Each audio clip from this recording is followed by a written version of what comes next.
प्रश्नकर्ता, क्या सचमुच मैं अकेला हूँ? हाँ बिल्कुल, और यही पहले सच्चाई है। पर सुनो, अकेलापन कोई दुख नहीं है, यह कोई अपराध बोध नहीं है, यह तुम्हारे अस्तित्व का स्वभाव है।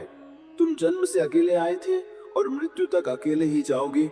बीच का जो मेल मिलाप है वह एक माया है, थोड़ी देर का संग, जैसे दो नदियां थोड़ी दूर साथ बहती हैं और फिर अलग हो जाती हैं। अकेलेपन में दो रुख छिपे हैं। अगर तुम उसे बोझ मानते हो तो वह तुम्हें डराता है, अगर तुम उसे समझते हो तो वही तुम्हें स्वतंत्र करता है। भागो मत, उससे छिपो मत, बस उसकी ओर देखो, बिना अपेक्षा, बिना शिकायत। तुम पाओगे कि अकेलापन ही तुम्हें भीतर खींचता है। भीतर वह ज्योति है, आत्मा का प्रकाश। वही पहली बार तुम सच में घर पहुंचते हो, तब अकेलापन शत्रु नहीं रहता, वह तुम्हारा सबसे निकटतम मित्र बन जाता है। प्रश्नकर्ता, माता पिता क्यों अपनी आशाएं बच्चों पर थोपते हैं? ये प्रेम नहीं है, ये करुणा नहीं है, ये उनका भय है। वे अपने अधूरेपन से कांप रहे हैं। जो सपने वे पूरे न कर सके, जो ऊंचाइयां वे न छू पाए, उन्हें बच्चों पर लाद देते हैं, जैसे बच्चे उनका अधूरा जीवन पूरा कर देंगे। यह थोपना अमरता की एक छोटी सी चाल है। वे सोचते हैं, अगर मेरा बच्चा वही करते जो मैं न कर पाया तो मेरी हार थोड़ी हल्की लगेगी। बच्चे उनके लिए सिर्फ बच्चे नहीं रहते, बल्कि उनकी अधूरी महत्वाकांक्षा का विस्तार बन जाते हैं। पर याद रखना, हर आत्मा अपने सपने लेकर आती है। तुम दूसरों के सपने जीकर अपनी आत्मा को तृप्त नहीं कर सकते, यह असंभव है। दूसरे के सपने तुम्हें केवल बोझ देंगे, पंख नहीं। इसलिए माता पिता पर क्रोध मत करो। वे भी बेहोशी में हैं, वे भी पीढ़ियों की जंजीरों में जकड़े हैं। उन पर सहानुभूति रखो, पर अपनी नाव उनके हाथ में मत छोड़ना। तुम्हारी यात्रा तुम्हारी है, तुम्हें वही फूल खिलाने हैं जो तुम्हारे बीज में छिपे हैं। प्रश्नकर्ता, तृप्ति कैसे मिलेगी? तृप्ति कोई वस्तु नहीं है जिसे तुम खरीद सको। तृप्ति कोई उपलब्धि नहीं है, कोई मंजिल नहीं है। तृप्ति तो वही है जहां तुम हो, जब तुम हो। पर समस्या यह है कि तुम्हारा मन हमेशा बाहर दौड़ता है, कभी धन में, कभी प्रेम में, कभी सफलता में। तुम सोचते हो कि कोई वस्तु, कोई व्यक्ति, कोई उपलब्धि तुम्हारे भीतर की प्यास बुझा देगा, लेकिन जैसे ही तुम पाते हो, फिर एक और प्यास खड़ी हो जाती है। याद रखना, प्यास बाहर नहीं, भीतर से आती है, और जो भीतर से आती है उसका समाधान भी भीतर ही है। तृप्ति तब जन्म लेती है जब चाह का मूल, मुझे पूर्ण करना है, गिर जाता है, क्योंकि तुम पहले से पूर्ण हो। पूर्णता को जोड़ना नहीं पड़ता, सिर्फ पहचानना पड़ता है। अभ्यास करो, बैठो शांत होकर, श्वास को देखो। जब कोई इच्छा उठे, न उसे दबाओ, न उसके पीछे भागो, सिर्फ देखो। देखते देखते इच्छा अपनी ताकत खो देगी, और जब चाह हट जाएगी, तब भीतर से एक रस फूटेगा। वही तृप्ति है। तृप्ति बाहर से नहीं आती, वह भीतर जागती है, और एक बार जाग गई तो न कोई वस्तु चाहिए, न कोई व्यक्ति, न कोई मंजिल। तुम अपने आप में ही पूर्ण हो जाते हो। प्रश्नकर्ता, क्या संन्यास का मतलब घर छोड़कर भाग जाना है? घर छोड़कर भागना संन्यास नहीं है, वह डर है। जो भागता है वह अभी भी घर में ही बंधा है, उसके भागने में भी घर ही केंद्र में है। सच्चा संन्यास बाहर नहीं होता, सच्चा संन्यास भीतर होता है। संन्यास का अर्थ है संबंधों को तोड़ना नहीं, उनके बंधन को तोड़ना। तुम पत्नी के साथ रहो, बच्चों के साथ रहो, पर भीतर ये जान लो, ये मेरे नहीं है, मैं इनका नहीं हूं।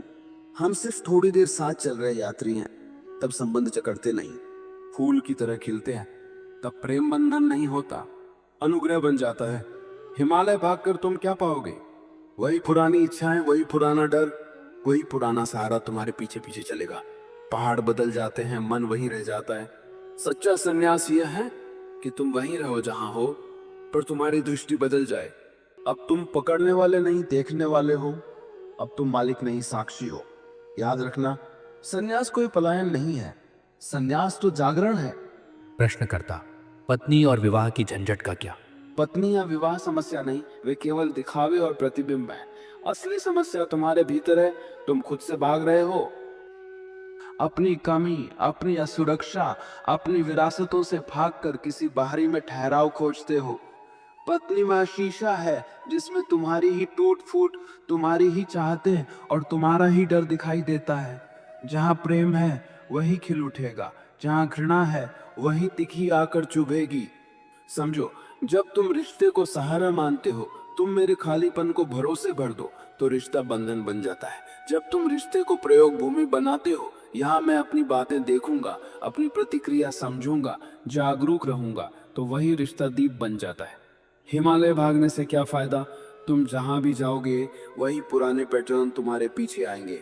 पत्नी को दोष देकर छूट नहीं पाओगे। क्या हुआ कि आज का गुस्सा कल किसी और रूप में लौटेगा। प्रश्नकर्ता, क्या दुख सुख जीवन मरण में कोई साथ है? संसार में साथ मिलता है, पर वह केवल क्षणिक संगति है। तुम्हारे पास मित्र हो सकते हैं, पत्नी हो सकती है, बच्चे हो सकते हैं, लेकिन क्या कभी किसी ने तुम्हारे भीतर के दुख को पूरी तरह बांटा? किसी ने तुम्हारा भय पूरी तरह उठा लिया? नहीं। सुख भी भीतर है, दुख भी भीतर है, कोई भी उसमें प्रवेश नहीं कर सकता। मृत्यु के क्षण को सोचो।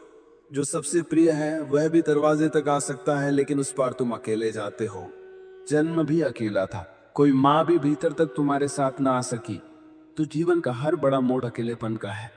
प्रश्नकर्ता, तप का सही अर्थ क्या है? तप का मतलब यातना नहीं है, न ही शरीर या मन पर कोई जबरदस्ती। असली तप वह है जो तुम्हें स्वयं के सामने ईमानदार बनाए रखे। जब तुम झूठ, भ्रम और अपनी आदतों की हर परत को देखो, पर उनके जाल में फंसो नहीं, वही तप है। तप का मतलब यह नहीं कि तुम धूप में तपो या भूखे रहकर खुद को सताओ। ये सब केवल दिखावे हैं, समाज की मान्यताएं हैं।